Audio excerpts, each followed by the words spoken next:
नमस्कार मेरे प्यारे बच्चों। कैसे हैं आप सब। आशा करता हूँ आप सब बढ़िया होंगे, स्वस्थ होंगे, मस्त होंगे और आप सबकी पढ़ाई भी बढ़िया से चल रही होगी। तो आज एक और नए वीडियो में हम लेके आए हैं आपकी कक्षा 10 की विज्ञान में। जो आपका टॉपिक जीव विज्ञान में जैव प्रक्रम चल रहा है, उसमें पहले से ही हमने 6 वीडियो आपको अपलोड कर रखे हैं। तो आज का आपका ये 7वां वीडियो है, जिसमें पिछले वीडियो में हमने आपको छोटी आंत के बारे में, जो आमाशय है, कार्डियक भाग उसके बताए थे। और उसके बाद आपको छोटी आंत। आज के वीडियो में हम सभी बड़ी आंत है आपकी, बड़ी आंत से स्टार्टिंग करेंगे। इसके बाद में आपको पाचक ग्रंथियां, लार ग्रंथियां, इन सभी के बारे में आज के वीडियो में अध्ययन कराया जाएगा। तो एग्जाम की दृष्टि से आज का वीडियो आपके लिए अति महत्वपूर्ण है, तो पूरा वीडियो देखें। और अगर आप हमारे चैनल पर नए हैं तो प्लीज चैनल को सब्सक्राइब करें, वीडियो को लाइक करें और दोस्तों को शेयर करें। और विज्ञान के साथ साथ आपको बता दें कि आपके इस चैनल पर गणित की भी क्लास निरंतर चल रही है, जिसमें चैप्टर 9 कंप्लीट हो चुके हैं। और विज्ञान में आपका रसायन विज्ञान और भौतिक विज्ञान कंप्लीट हो चुका है। तो इन सभी वीडियोज की आपके अपने channel perfect coaching centre maths पर हमने एक प्लेलिस्ट बना रखी है, तो आप प्लेलिस्ट पर जाकर उन सभी वीडियोज का अध्ययन कर सकते हैं, जिससे आने वाले आपके एग्जाम में आपको अति महत्वपूर्ण सहायता मिलेगी, जिससे आप ज्यादा से ज्यादा अंक अर्जित कर सकते हैं। तो चलिए समय को देखते हुए चलते हैं सीधे आज के टॉपिक पर। क्या है टॉपिक हमारा?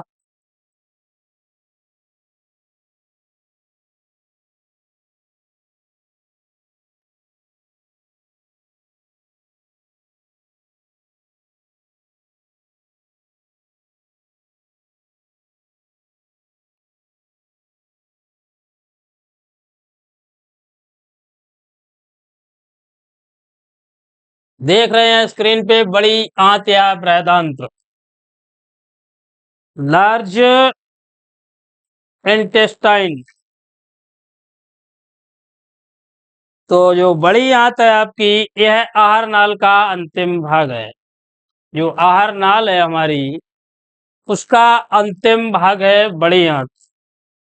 यह लगभग 1.5 मीटर लंबी और 4.7 सेंटीमीटर। जो बड़ी आंत है हमारी, इसकी लंबाई लगभग 1.5 मीटर और जो चौड़ाई होती है वो 4.7 सेंटीमीटर। इस भाग में जो पचा हुआ आपका भोजन है, पचे हुए शेष भोजन तथा जल, भोजन के साथ साथ जो जल होता है उसका अवशोषण होता है, और साथ ही साथ जो अपच भोजन है उसे शरीर से बाहर निकाल दिया जाता है। छोटी आंत और जो बड़ी आंत है आपकी, इसके संधि, संधि मीन्स मिलन के स्थान पर एक शेषांत्र उंडुकीय कपाट होता है। शेषांत्र उंडुकीय कपाट। अब बड़ी आंत है जो आपकी, इसे 3 भागों में आप बांट सकते हैं। कितने? 3 भागों में, जिसमें आपका उंडुक या सीकम, उंडुक या सीकम, दूसरा है आपका कोलन, और लास्ट भाग है इसका मलाशय। जो आपका उंडुक होता है, यह लगभग 5 से 8 सेंटीमीटर लंबी नली है। 5 से 8 सेंटीमीटर। यह छोटी और बड़ी आंत के स्थान पर एक अंगुली जो होती है, हम लोगों की अंगुली, अंगुली सदृश नलिका से जुड़ी रहती है, और जिसे हम सभी बोलते हैं क्रम रूप परिशेषिका। क्रम रूप परिशेषिका, या ऐसे बोला जाता है बर्मीफॉर्म अपेंडेक्स। बर्मीफॉर्म अपेंडेक्स। तो देखिए स्क्रीन पे, अब चलते हैं सीधे स्क्रीन पे क्या लिखा है कि बड़ी आंत या बृहदांत्र। तो यह आहार नाल का अंतिम भाग है। आहार नाल का अंतिम भाग, और इसका लंबाई जो बताई अभी आपको 1.5 मीटर लंबी और 4.7 सेंटीमीटर चौड़ी लंबी नलिका होती है। इस भाग में जो पचा हुआ शेष भोजन बचता है और जल है तो उसका अवशोषण होता है, और साथ ही साथ अपच भोजन जो होता है उसे शरीर से बाहर निकाल दिया जाता है। छोटी आंत तथा बड़ी आंत के संधि स्थल पर एक शेषांत्र उंडकीय कपाट होता है। तो बड़ी आंत को 3 भागों में बांटा जा सकता है, जिसमें फर्स्ट पॉइंट है आपका उंडक या सीकम। तो यह लगभग 5 से 8 सेंटीमीटर लंबी, कितनी है? 5 से 8 सेंटीमीटर लंबी नली होती है। तो यहाँ छोटी आंत तथा बड़ी आंत के मिलने के स्थान पर एक अंगुली सदृश नलिका जुड़ी रहती है। अंगुली सदृश नलिका जुड़ी रहती है, जिसे हम बोलते हैं क्रम रूप परिशेषिका। क्रम रूप परिशेषिका। अभी आपको बताया कि वर्मी फॉर्म अपेंडेक्स। तो यह मानव में अवशेषी अंग होती है, जो आप क्रम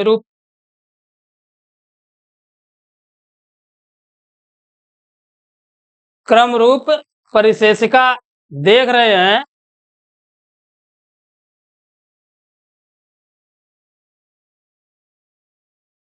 तो क्रम रूप परिशेषिका आपकी क्या है? अवशेषी अंग है।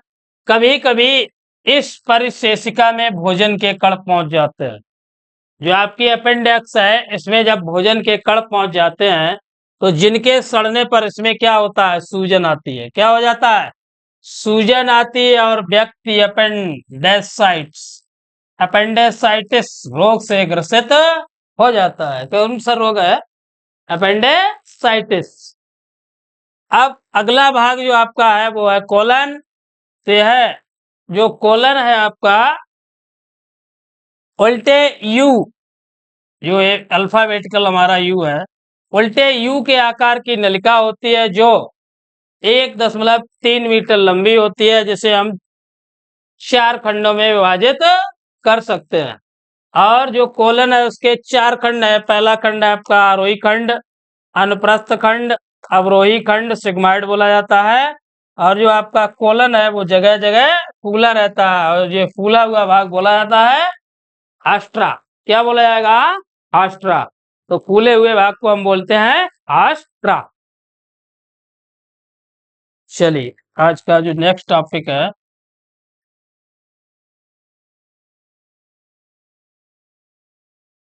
मलाशय। तो मलाशय आपका क्या है कि यह आर नाल का अंतिम भाग होता है। लिखा है यह बड़ी आंत का अंतिम भाग होता है, जो लगभग 15 सेंटीमीटर लंबा, और जो मलाशय की भित्ति होती है वो बहुत ही पतली होती है। मलाशय का अंतिम भाग जिसे हम गुदानाल कहते हैं। क्या बोला जाता है? गुदानाल, जो एक वृत्ताकार गुदा या मल द्वार द्वारा शरीर के बाहर खुलता है। मलाशय की भित्ति में उपस्थित चषक कोशिकाएं पाई जाती हैं। कौन सी? चषक कोशिकाएं। तो चषक कोशिकाएं तथा अवशेषी कोशिकाएं मलाशय की दीवार, जो मलाशय की दीवार तथा मल को चिकना एवं लसलसा बनाए रखती हैं। मलाशय में मल में उपस्थित जल का पुनः अवशोषण होता है। मलाशय जो है आपका, उसके मल में उपस्थित जल है, उसका पुनः अवशोषण हो जाता है। अब आपका अगला जो टॉपिक है वो है पाचक ग्रंथियां। अच्छा टॉपिक है, एग्जाम की दृष्टि से पूछा भी जाता है, आने वाले एग्जाम में आपके पूछा भी जा सकता है। तो इस टॉपिक को आप बढ़िया से तैयार करें। और हमने आपको पहले भी बताया कि जब भी आप वीडियो देखा करें तो एक कॉपी पेन आप साथ लेके बैठे, और जो भी आपको स्क्रीन पे नोट्स मिलते हैं उनको नोट्स बनाते चलें, जो आगे आने वाले आपको एग्जाम में बहुत ही काम आने वाले हैं। तो उम्मीद करता हूँ आप सभी को जो अभी आपको आहार नाल के भाग बताए वो सभी बढ़िया से समझ में आए होंगे। तो अगर किसी प्रकार की कोई समस्या आती है कि सर ये हमें समझ में नहीं आ रहा, तो आप हमारे वीडियो के कमेंट बॉक्स में ज़रूर बताएं कि सर हमें यहाँ पर इस प्रकार की समस्या उत्पन्न हो रही है, तो हम उसका समाधान जरूर करेंगे। तो चलिए, जो आप पाचक ग्रंथियां हैं पाचक ग्रंथियों में सर्वप्रथम है आपकी लार ग्रंथि। लार ग्रंथि जो मनुष्य है, मनुष्य में 3 जोड़ी लार ग्रंथियां पाई जाती हैं। कितनी?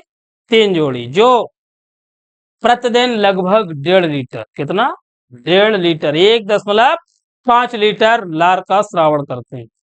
तो जो मानव है उसमें 3 जोड़ी लार ग्रंथियां पाई जाती हैं, जो प्रतिदिन लगभग 1.5 लीटर लार का स्रावण करती हैं।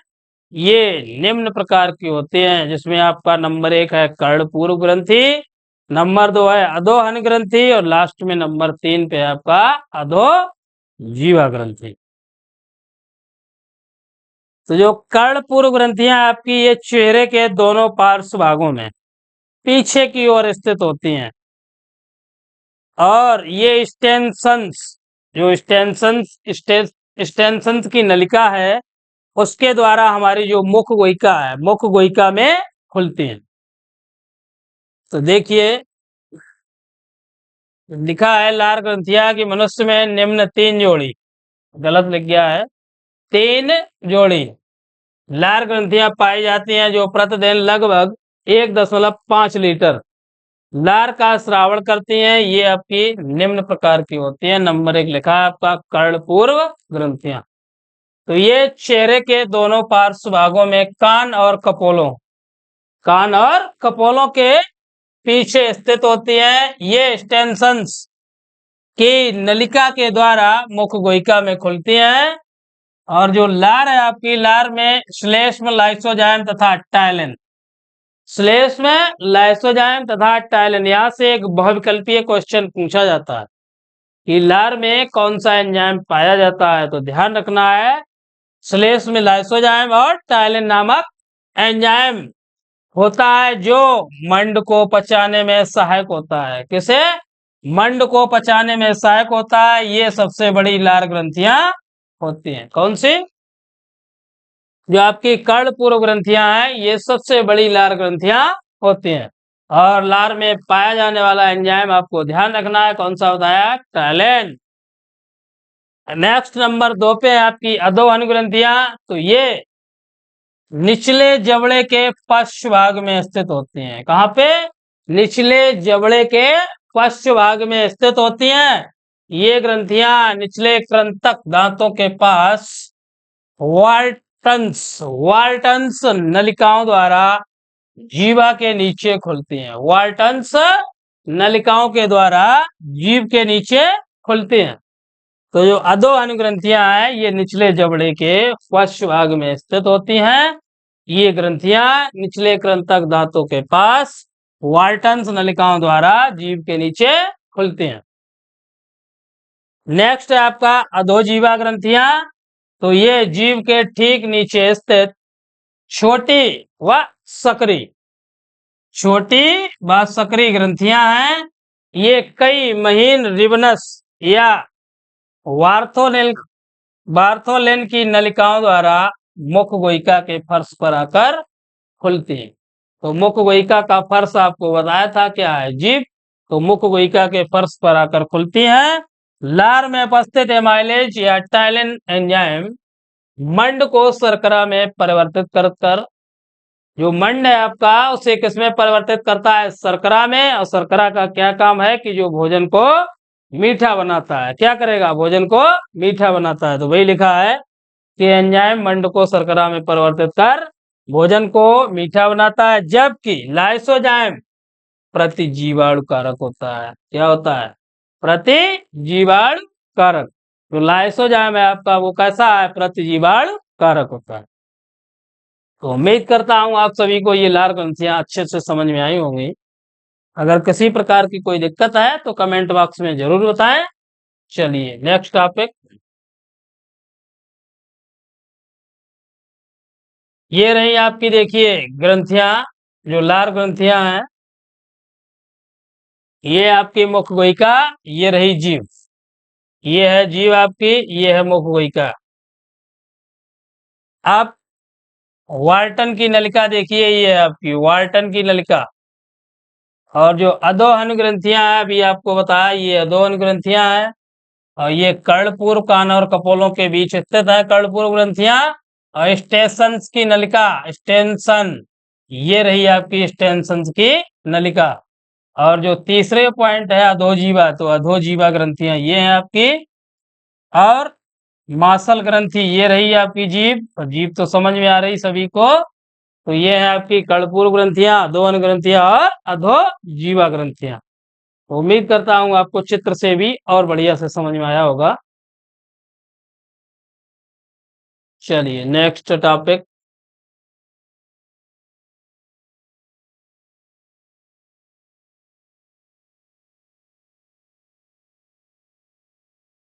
आमाशयी या जठर ग्रंथियां कौन सी हैं? आमाशयी या जठर ग्रंथियां। तो आमाशयी या जो जठर ग्रंथियां आपकी, वो आमाशय की दीवार में निम्न 3 प्रकार की ग्रंथियां पाई जाती हैं। कितने प्रकार की? 3 प्रकार की ग्रंथियां पाई जाती हैं जो जठर रस का स्रावण करती हैं। किसका? जठर रस का। तो जो 3 प्रकार की हैं उसमें आपकी कार्डिक ग्रंथियां, फंडिक ग्रंथियां और तीसरी है पायरोलिक ग्रंथियां। तो आमाशयी या जो जठर ग्रंथियां हैं वो आपको 3 प्रकार की बताएं, जिसमें फर्स्ट है आपका कार्डियक, दूसरा फंडिक और लास्ट है आपका पायरोलिक ग्रंथि। तो देखिए, जो कार्डियक ग्रंथियां हैं ये आमाशय का ऊपरी भाग है जिसमें ग्रास नली खुलती है। जो कार्डियक ग्रंथि है आपकी, वो क्या बताया हमने? आमाशय का ऊपरी भाग है जिसमें ग्रास नली खुलती है। नेक्स्ट है आपका फंडिक ग्रंथियां। तो यह आमाशय के मध्य भाग में उपस्थित होती हैं। आमाशय के मध्य भाग में उपस्थित होती हैं तथा जठर रस बनाती हैं, जिसमें आपका पेप्सिन हो गया, रेनिन, पेप्सिन और रेनिन नामक एंजाइम एवं श्लेष्म तथा गैस्ट्रिन नामक हार्मोन। कौन सा है? गैस्ट्रिन नामक हार्मोन स्रावित होता है। इसके अतिरिक्त इस भाग की ग्रंथियां हाइड्रोक्लोरिक अम्ल का भी स्रावण करती हैं। कौन सा आपका? हाइड्रोक्लोरिक अम्ल का स्रावण करती हैं, जो कि जठर रस को अम्लीय माध्यम प्रदान करती हैं। जठर रस को अम्लीय माध्यम प्रदान करती हैं। यह माध्यम जठर रस में उपस्थित एंजाइम के क्रियान्वयन है। जो आपका एंजाइम है उसके क्रियान्वयन में महत्वपूर्ण भूमिका निभाती है। एंजाइम के क्रियान्वयन में महत्वपूर्ण भूमिका निभाते हैं। अगला आपका पायरोलिक ग्रंथि। तो इसमें केवल श्लेष्म में किसका श्रावण होगा? श्लेष्म का श्रावण होता है, जो विभिन्न पाचक रसों एवं HCl से आमाशय की दीवार की सुरक्षा करता है। कि विभिन्न पाचक रस और HCl से आमाशय की दीवार की सुरक्षा करता है। जठर रस में उपस्थित एंजाइम मुख्यतः भोजन में उपस्थित प्रोटीन का आंशिक पाचन करते हैं। जो आपके जठर रस में एंजाइम पाए जाते हैं वो भोजन में जो भी प्रोटीन का आंशिक पाचन करते हैं। क्या करते हैं? प्रोटीन का आंशिक पाचन। तो ये रही आपकी आमाशय या जठर ग्रंथियां। नेक्स्ट टॉपिक होगा आपका यकृत, लीवर।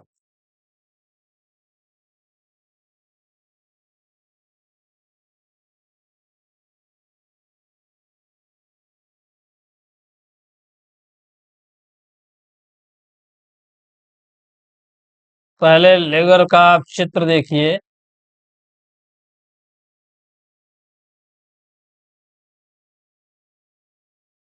ये है हम सबका यकृत,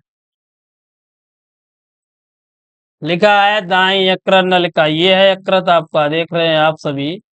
ये यहाँ पे होती है आपकी पित्ताशय गुहा, और ये है आपका पित्ताशय। ये रहा पित्ताशय, ये थैली है आपकी पित्ताशय ये। और ये है आपकी ग्रहणी। और बाकी आपका दाई पाली, वाई पाली, तंतु पट, फोरप्टोप लिगामेंट है, बाई यकृत नलिका, संयुक्त यकृत नलिका, संयुक्त पित्त नलिका, अग्नाशय की पुच्छ, मुख्य अग्नाशयी नलिका और मध्यांतर। तो ये रहा आपका यकृत। देख पा रहे हैं आप सभी। अब यकृत है क्या?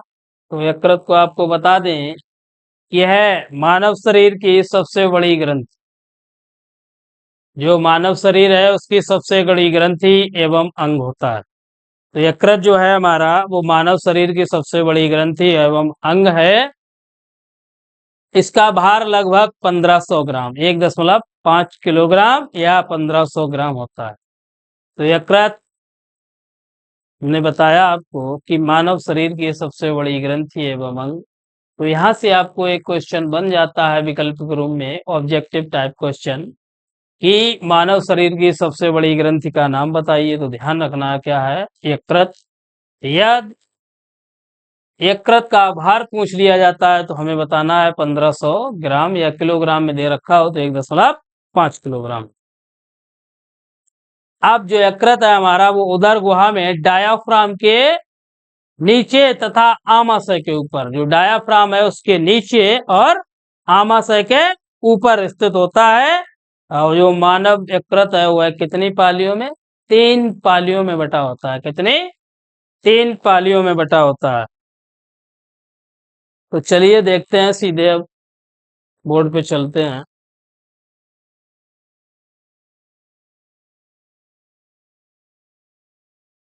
यकृत तो लिखा है, आप देखिए, देख रहे हैं स्क्रीन पे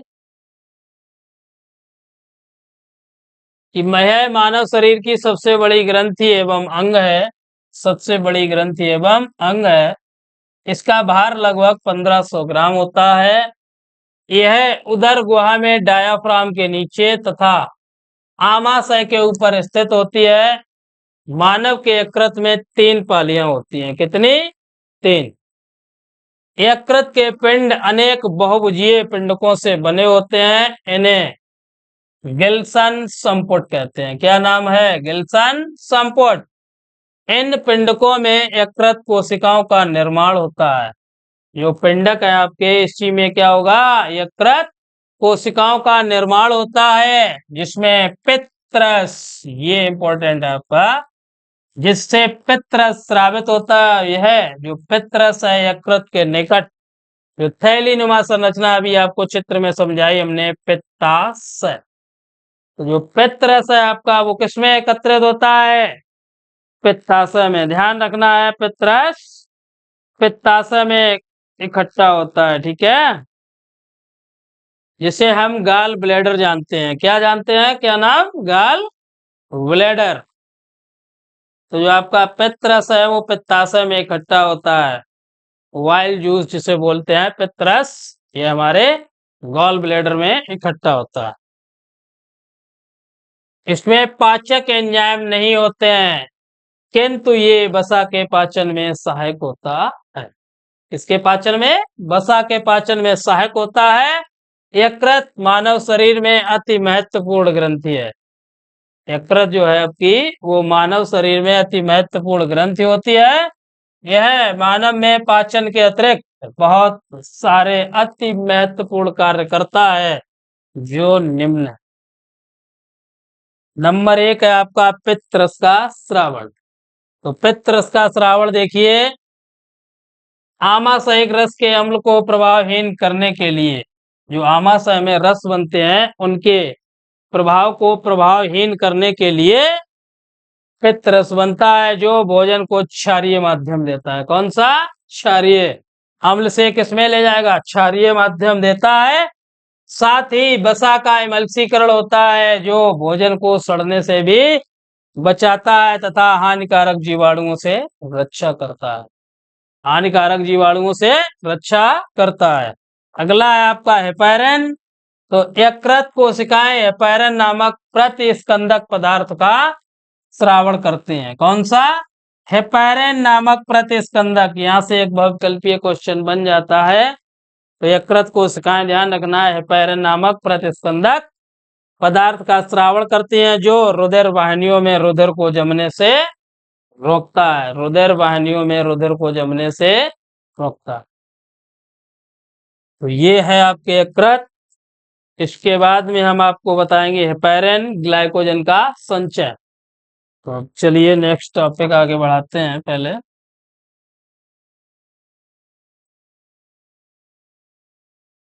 ये रहा आपका यकृत का चित्र।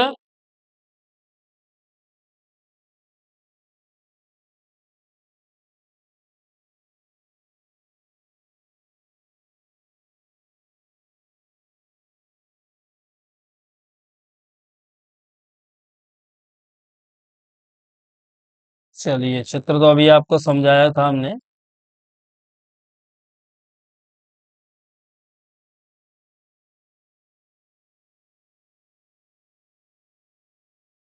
अब ये लास्ट स्लाइड है आज के वीडियो की ये। तो देखिए ग्लाइकोजन। तो ग्लाइकोजन का संचय, ग्लाइकोजन है क्या? तो जब पाचन में या पाचन के पश्चात रुधिर में आवश्यकता से अधिक ग्लूकोज पहुंचता है, कि हमें ग्लूकोज जितना जरूरत है उससे अधिक जब पहुंचता है, तो जो यकृत कोशिकाएं हैं ग्लूकोज को किसमें परिवर्तित कर देती हैं? ग्लाइकोजन में, और यकृत में आपके संचित कर लिया जाता है। तो जो ग्लाइकोजन है आपका, हमने बताया कि जब पाचन में पश्चात, जैसे भोजन किया और भोजन के पश्चात जो रुधिर में आवश्यकता से अगर अधिक ग्लूकोज है तो वो कहाँ जाएगा? ग्लाइकोजन में कन्वर्ट कर दिया जाता है और हमारे यकृत पर संचित हो जाता है। तो वही लिखा है कि जब पाचन के पश्चात रुधिर में आवश्यकता से अधिक ग्लूकोज पहुंचता है तो यकृत कोशिकाओं के द्वारा इसे किसमें परिवर्तित किया जाता है? ग्लाइकोजन में, और ग्लाइकोजन में बदल दिया जाता है और यकृत में संचित कर लिया जाता है। अगला है आपका वसा का संश्लेषण। तो यकृत कोशिकाओं में उपस्थित ग्लूकोज की अतिरिक्त मात्रा को वसा में बदलकर स्वयं वसीय ऊतकों में संचित कर देता है। किसमें? वसीय ऊतकों में संचित कर देता है। नेक्स्ट टॉपिक है आज का आपका पित्त वर्णक का उत्सर्जन। तो पित्त लवण तथा पित्त वर्णक का उत्सर्जन भी ये किसके द्वारा होता है? यकृत के द्वारा। पित्त लवण एवं पित्त वर्णक वास्तव में लाल रुधिर कणिकाएं जो आपको आरबीसी हैं, आरबीसी के उत्सर्जी पदार्थ होते हैं, जिन्हें यकृत रुधिर से छानकर आहार नाल के उत्सर्जी पदार्थों के साथ मानव शरीर के बाहर निकलने में अति महत्वपूर्ण भूमिका निभाता है। जो आरबीसी लाल रुधिर कणिकाओं के उत्सर्जी पदार्थ होते हैं, जिसे यकृत है रुधिर से छानकर उन्हें आहार नाल के साथ जो उत्सर्जी पदार्थ आते हैं उनके साथ शरीर से बाहर निकालने में अति महत्वपूर्ण भूमिका निभाता है। अगला है आपका यूरिया का संश्लेषण। तो यकृत में यूरिया का संश्लेषण एवं विषैले पदार्थों को कम हानिकारक बनाने का कार्य होता है। यकृत में यूरिया का संश्लेषण एवं विषैले पदार्थों को कम हानिकारक बनाने का कार्य होता है। नेक्स्ट है आपका रुधिर का थक्का बनना। तो रुधिर का थक्का देखिए, यकृत कोशिकाएं जो प्रोथ्राम्बिन तथा फाइब्रोनोजन, प्रोथ्राम्बिन तथा फाइब्रोनोजन रुधिर प्रोटीन का संश्लेषण करते हैं। प्रोथ्राम्बिन है और आपका फाइब्रोनोजन रुधिर प्रोटीन का संश्लेषण करते हैं, जो चोट लगने पर रुधिर का थक्का बनाने का कार्य करते हैं। चोट लगने पर रुधिर का थक्का बनाने का कार्य करते हैं। तो उम्मीद करता हूँ आज के जो भी टॉपिक रहे आप सभी को बढ़िया से समझ में आए होंगे। आप जब जो अभी आपको यकृत बताया, ये अति महत्वपूर्ण टॉपिक है आपके एग्जाम की दृष्टि से, तो इसे आप बढ़िया से तैयार करें। ये आगे आने वाले एग्जाम में कहीं ना कहीं ये आपको पूछ लिया जाता है 3 नंबर में, और ऑब्जेक्टिव 1 नंबर यहाँ तो बनता ही है कि यकृत की हार पूछ लिया जाता है या मानव शरीर की सबसे बड़ी ग्रंथि। तो आज की वीडियो में बस इतना ही, मिलेंगे अगली वीडियो में। और अगर वीडियो अच्छा लगे तो प्लीज लाइक तो बनता ही है, वीडियो को लाइक करें, दोस्तों को शेयर करें, और अगर आप चैनल पर नए हैं तो हमारे चैनल को सब्सक्राइब करें। धन्यवाद। जय हिंद, जय भारत।